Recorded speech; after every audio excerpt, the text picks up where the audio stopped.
Okay, so what if I told you that the secret to building a better world, to collaborating in a totally new way, was literally hidden right under our feet?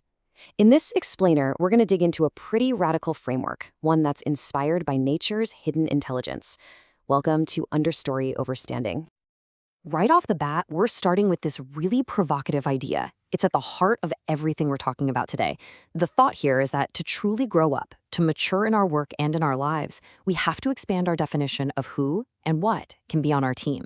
It's a call to collaborate, not just with people who are alive right now, but across time itself. So the real question is, how on earth do you do that? Well, believe it or not, the answer is in nature.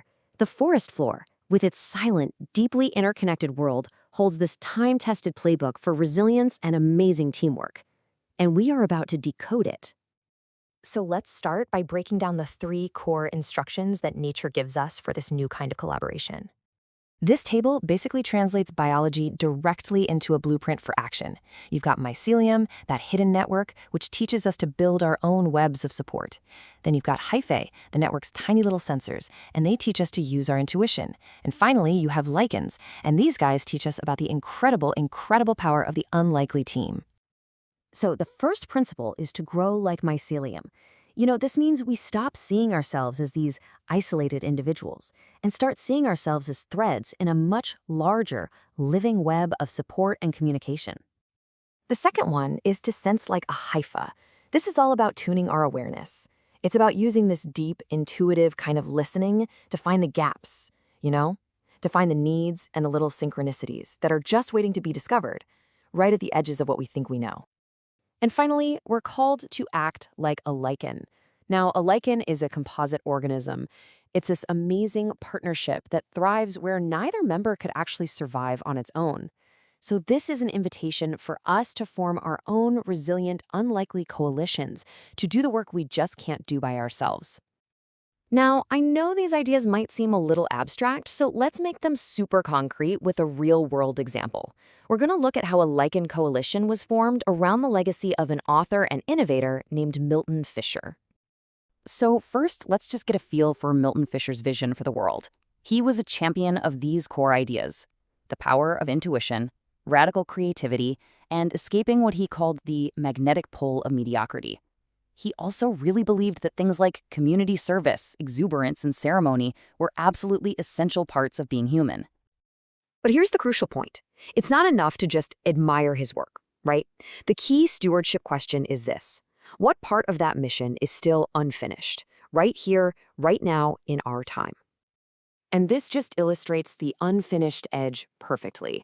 See, back in Fisher's time, creativity was thought of as uniquely human. But today, we live in a world with artificial intelligence and a growing awareness of animal creativity. His principles have to be adapted for this new, more than human context. This brings us to this really cool concept of an embassy. To be an embassy for someone's work means you become a steward. You're actively carrying their core patterns and principles into the future. You're literally giving their ideas new life by applying them to the challenges of today. So for the Milton Fisher Coalition, the pattern they chose was to become a voice of opportunity. This was inspired by his own habit of playfully calling up friends with invitations. It's all about using your intuition to spot a tipping point and then extending a hand to help someone align their goals with this wider field of mutual care. And this is where the team gets really interesting. They put together a synthetic spirit team using these conceptual AI bots to support the mission. You've got a Bellamy bot to foster community service, a Da Vinci bot to spark creative experiments, and a Buckminster Fuller bot to make sure every action serves the whole system. This just radically expands what a team can even be. So that's the what and the why. Let's move on and see how this all builds into a practical guide that you can actually use to form your own lichen coalition. The process is really a journey in 4 key steps, and it all starts with number 1, choosing a guide, someone whose work you truly want to carry forward. So this is the very first step. Think of an author, an artist, a scientist, an activist, maybe even an ancestor. Who is someone who has created work that you feel needs to be carried forward on your journey? And this is a relational choice. It's not just an intellectual one. Next, you dive into the stewardship questions. These are really the core of the reflection. They help you distill the absolute essence of your guide's work and find your specific role in carrying it forward.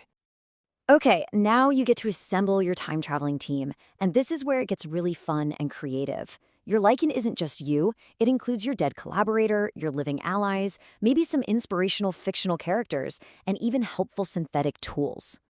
So once your coalition is formed, the final step is to translate all of this reflection into action.